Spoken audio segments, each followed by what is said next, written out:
Hello my fellow gamers, it's Alex here for NotebookcheckReviews. With the launch of Nvidia's latest 40 series of mobile GPUs, Team Green also sparked quite the controversy regarding prices, with many of you feeling let down by either the performance gains or the somewhat questionable value proposition.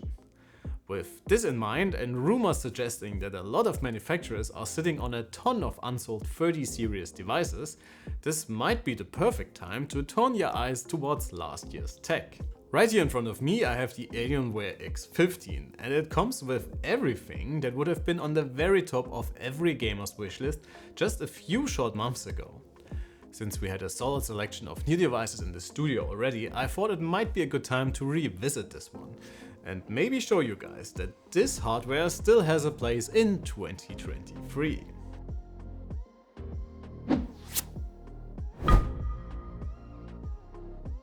The X15 is equipped with Intel's high-end Alder-Lake option, the i9-12900H, a 140 watts RTX 3080 Ti, 32 GB of LPDDR5-4800 memory and a 1TB SSD.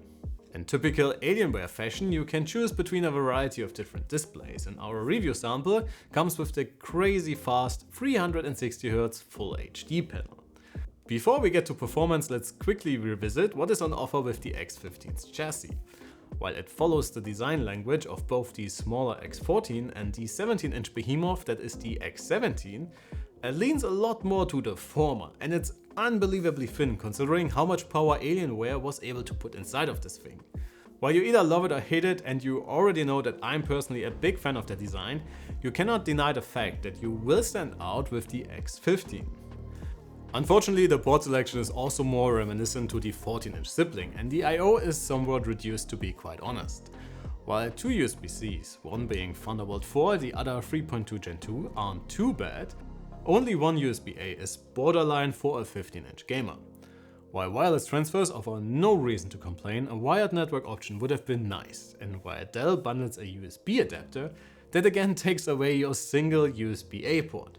The USB ports in the back are accompanied by an HDMI 2.1 port, a microSD card reader with very decent transfer rates, and the sides are devoid of any additional ports, apart from the headphone jack on the right and the power connector on the left. In the maintenance department, we have been expecting a lot worse considering how thin the X15 is. And while the RAM is soldered to the motherboard, you can still swap the Wi-Fi card and add a second NVMe SSD should you want more space for your game library. Regarding inputs, we hardly have to criticize anything about the keyboard. It comes with good tactility and a well-pronounced pressure point, and a decent amount of travel, especially considering the thin chassis. The touchpad is on the smaller side and the clicks feel a bit shallow, but all things considered, it worked well during our testing. While I would personally opt for the QHD panel also available with the X15, the 360Hz will tickle your fancy if you're looking for the ultimate competitive edge.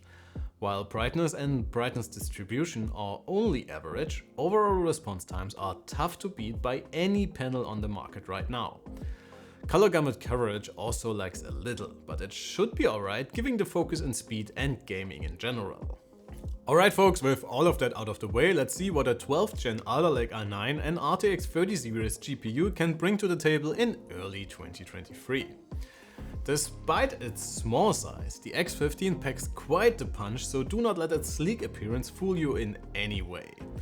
In the CPU department, the i9-12900H is actually very similar to its newer Raptor-like brother. The core layout is almost identical, and the i9-13900H we tested in both the ROG M16 and Gigabyte Aero 16 only feature marginally higher boost clocks on paper. In our combined performance rating, consisting of 9 different tests in total, it is therefore not a big surprise that the Raptor-Lake i9 only offers a single-digit improvement in the ROG M16 or even a 5% lower overall rating in the Aero 16. And given that the X15 has a similar form factor to the Aero 16 and is considerably thinner than the M16, you will definitely not give up a lot when it comes to CPU performance when shopping amongst last-gen devices. That said, Raptor-Lake HX is where it's at when it comes to CPU performance, but those chips need a ton of power and will be reserved for thicker and heavier devices. And we still have yet to see what AMD will bring to the table in 2023. In the GPU department, things get quite a bit more interesting. We have only tested a handful of different devices with the new RTX 40 series GPUs yet, and we still need to get much more data, especially at different wattages.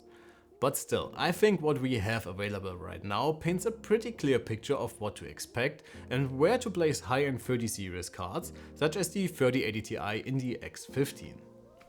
In our combined 3D Mark performance rating, it sits pretty much smack dab in the middle between a 100 watts 4070 and a low wattage 4080 in an MSI Stealth Studio I am testing right now.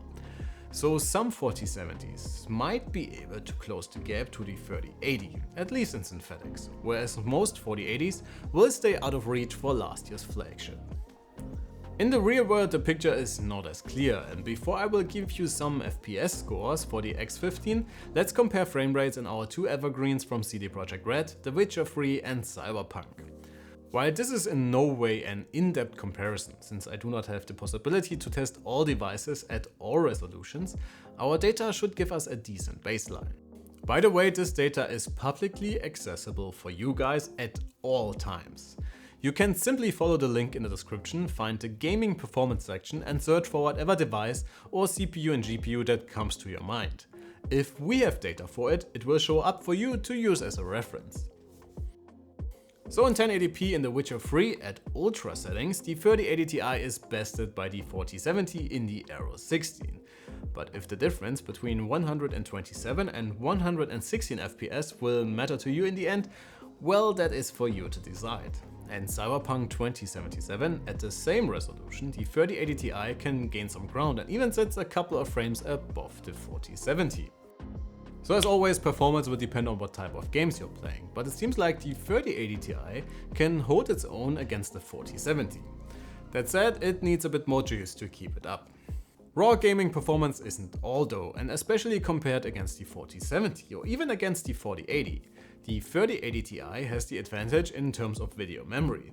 So should you have a higher risk screen attached to your X15 or opt for the QHD panel, chances are you might see even better performance compared to the mid-range 40 series offerings. To give you an idea of what to expect from the X15 alone, we ran some benchmarks for you, and overall these numbers hardly offer any reason to complain, and the small 15-incher is still a more than capable performer.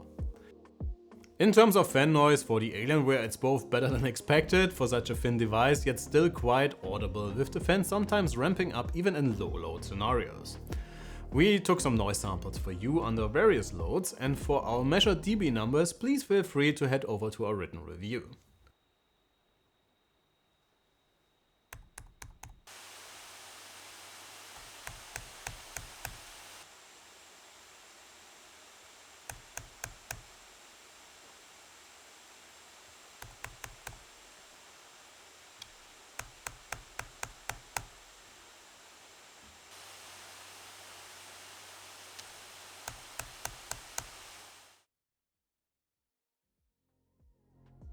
Another compromise Alienware had to make with the super thin chassis is battery life, and we only got around 6 hours of juice in our Wi-Fi standard test. While this isn't bad, the slim 15-incher will hardly win any endurance battles. Alright guys, let's wrap this up. In general, the Alienware X15 is still a fantastic laptop. Unfortunately, it is of a dying breed, with more and more 15-inch models being replaced by 16-inch variants. It offers a very portable package with enough power for the years to come, be it for gaming or be it for work.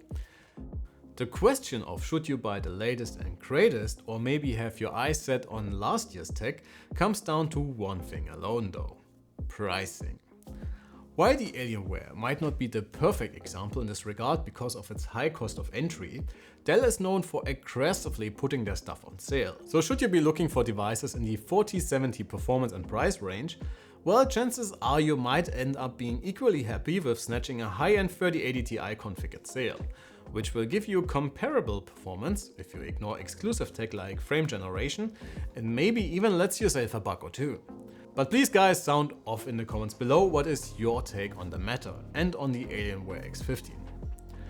That would be it for today. Thanks a ton for watching. Please feel free to like the video and subscribe if you haven't already. My name is Alex, you have been fantastic, and I cannot wait to catch you all in the next one. Take care.